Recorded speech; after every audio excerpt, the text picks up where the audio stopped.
Welcome to In the Rising podcast.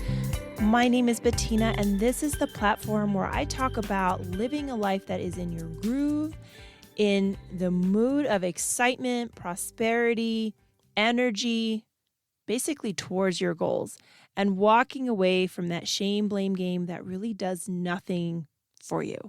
So if you are a person that's struggling with figuring out why you're walking in the same patterns, or heck, sometimes you're running in the same negative patterns over and over again and you feel a little alone, or like you're the only one that's doing this. Well, two things. One, you're not alone. You're not the only one doing this. And there is a way to get out of that. There's a way to get towards alignment of your hopes and dreams and really being fulfilled. I like to start off by saying I'm not a licensed counselor, psychologist, psychiatrist, but I am a healthcare professional who loves to have conversations with people about what makes them tick, what makes them do the things they do. And one of my favorite phrases that I learned being a PT or going through PT school is to not chase the pain, get to the source, and not doing all the symptom management. And I believe in that.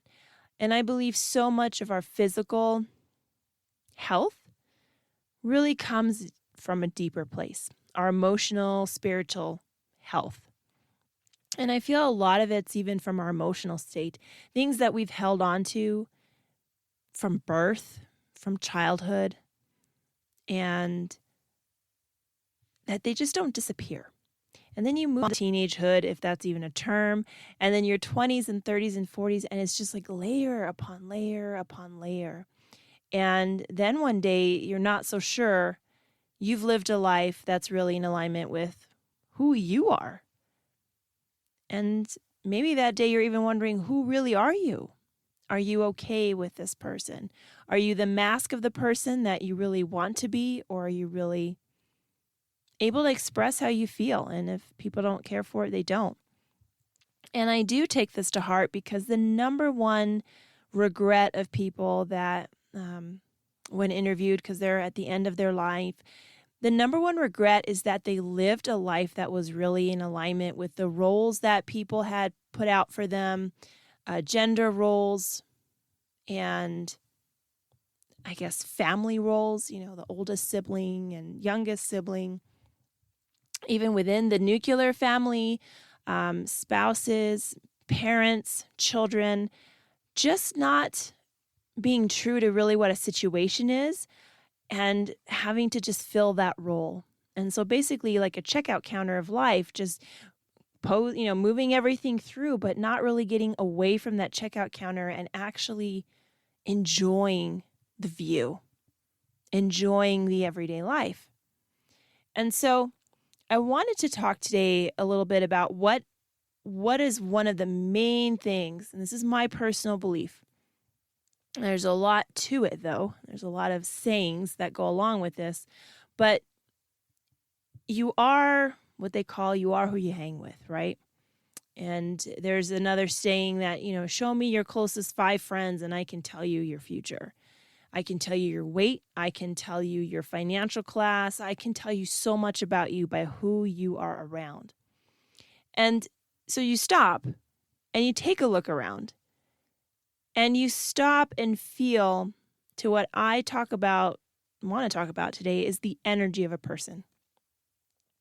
Because I think many of us are so busy trying to get things done, trying to be the mom, trying to be the parent, trying to be the spouse, trying to be the child, trying to be the whatever your occupation is, trying to be the person that pays the rent on time, mortgage on time, always trying to do all these things that we don't get to pause and look at who our surrounding people are. And some of those surrounding people may be blood relatives. Some of them may be friends, and sometimes it's even us. We're figuring out whether that energy is really right. And I listened to another awesome YouTube. I absolutely adore R.C. Blakes. He is a phenomenal pastor, but he really talks about people. Yes, he is a pastor, he admits it, but also just discusses his life, how in his youth, he's like, I will admit it, I was a womanizer and I was really a horrible person. Had a child out of wedlock with one of his first with his first wife, divorced, very young, son of a pastor, which really didn't go over well for his church. Just one thing after another, financial ruin, all this. And then, he said, I had to make a decision because this life was not going the way I wanted it to go. I had to look at my surroundings. And in this YouTube, he really talks about being aware of the energy of a person. And I loved the phrase, when you meet someone or when you're with someone, their looks can lie. And we know looks can lie because we go to work and we're all dressed up. We have our professional clothes on. Women are in our high heels. We have to wear this and that. We're not that tall. Our hair color's not authentic. Men may even lie with their looks and they're not usually that sharp. They probably haven't showered all day or weeks or what have not, but we always lie to give a certain presentation. And it's good. Like, we should put ourselves together. I'm not saying we shouldn't do that and that we only do that for each other, but to just look at someone and feel that you know them because of their looks. Because looks can lie. And your first impression of someone can also be a lie. So that first impression of a person that you meet on a first date, the first impression you have of someone when you're just sitting to have a cup of coffee. Well, I really like this barista. They're always full of energy. You don't know what they do later. You also may not know your coworkers. You may not know your distant cousin that you just finally got to meet. You're so excited about this bond of being family, but you don't know this person. So those first couple impressions may also not be telling you the full truth. Your circumstances may also be giving you a lie. What about when you meet someone who's in a place of fatigue and exhaustion? They have a lot going on in their mind. They have a lot going on in their life. When you meet that person, are you really getting to meet that true person, or are you just kind of meeting them in their circumstance? In their life, their family's having issues. You don't get to really know that person. But one thing that you do get to do, and you get to feel it when you close your eyes, is you feel the energy of a person. You can feel if a person has good intentions, if they're being honest, if they're being truthful, if they have any good energy. And what's so interesting about it is a lot of us can't put our finger on it. Right? We can't really describe why we do or we do not like someone. There might be something that just comes across from a person. You're like, I just cannot be in the same space as this human being. Does that mean that they're necessarily a bad person? No, not necessarily. Or you either. But your energies are not vibing. And a lot of times, we do talk about this in relationships, but also in friendships, where, months down the road, or unfortunately, sometimes years down the road, if we're truly honest with ourselves, we can point out, what? I didn't have a good feeling from the get-go. There was something that stopped me. I was worried, I'd be alone. I was worried I wouldn't have that job. I was worried this, but we tend to really know that we felt something was off. And what's amazing is that all of us have this ability to pick up on the essence of another person because we are just deeper human beings that can feel the depth, which is either good or not good. And so feeling this energy is really a way of, I believe God, other people have other views, but either way, something higher, bigger than us, guiding us away from a problem.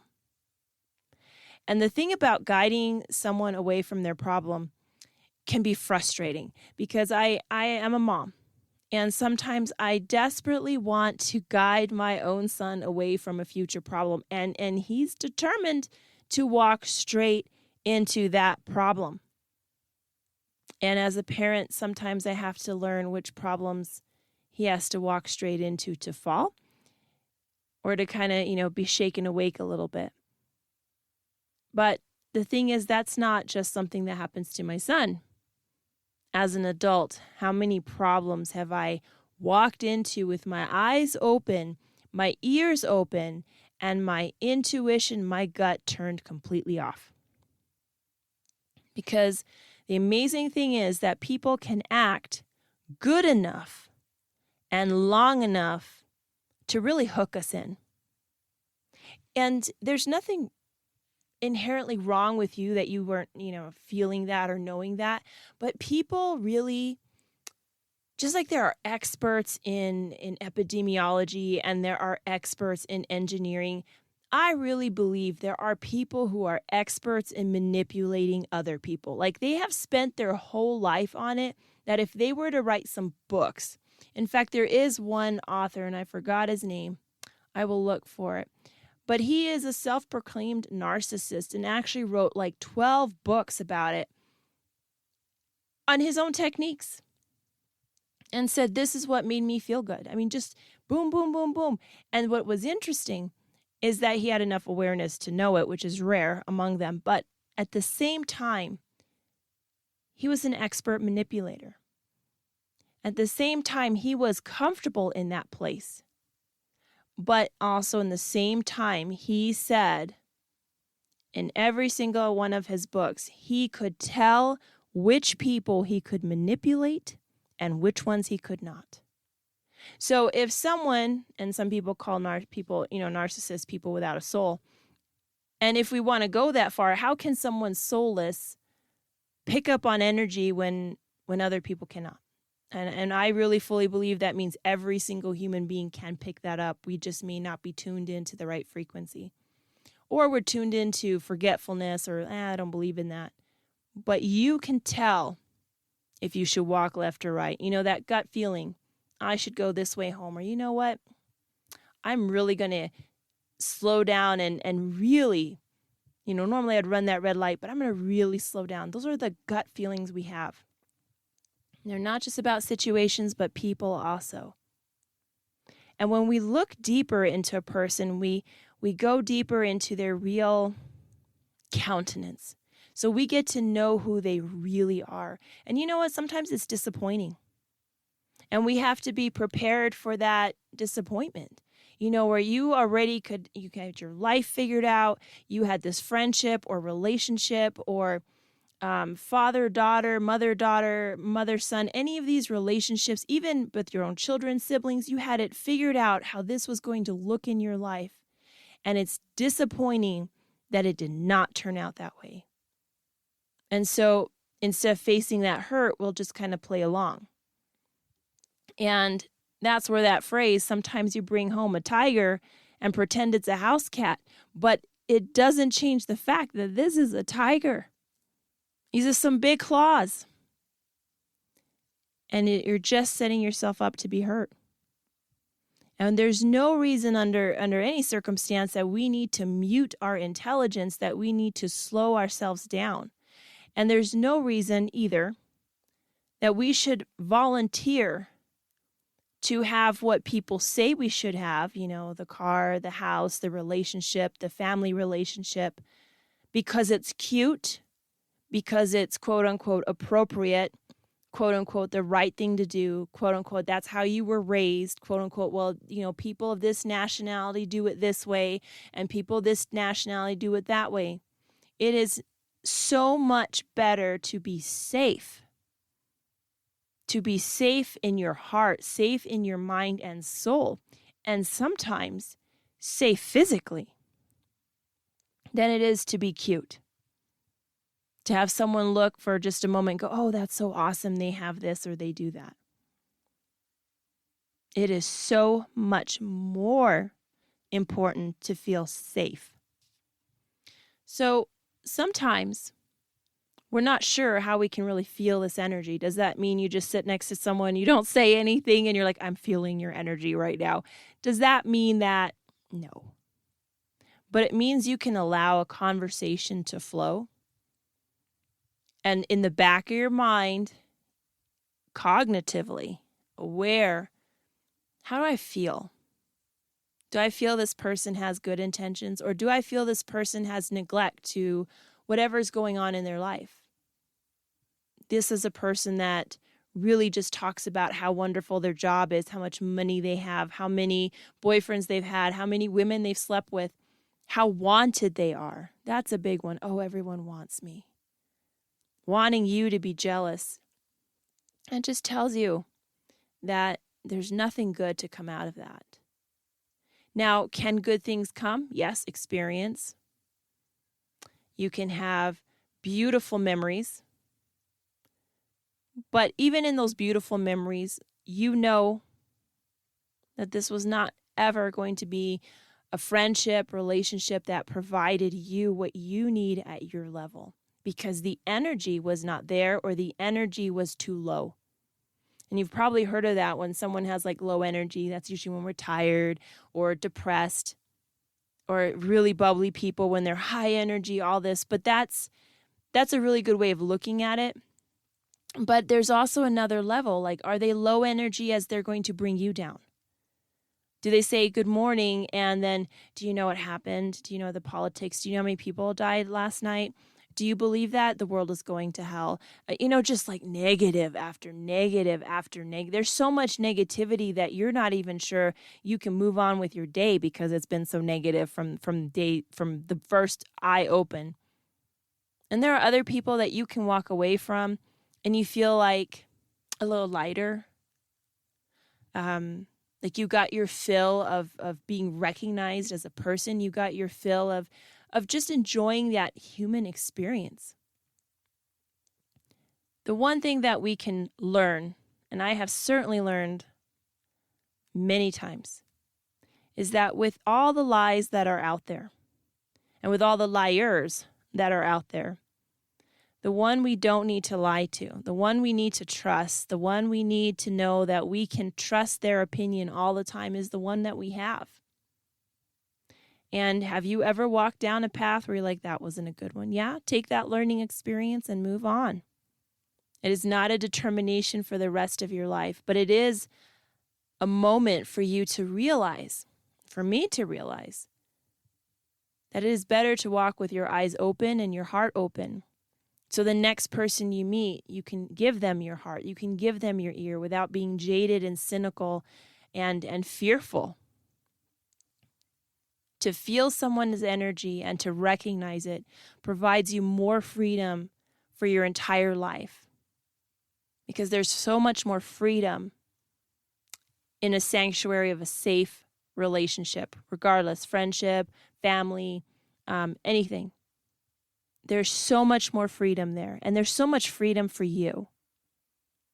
So my recommendation is give yourself grace, extend yourself a lot of grace in this learning process, but also extend yourself the opportunity to feel the energy.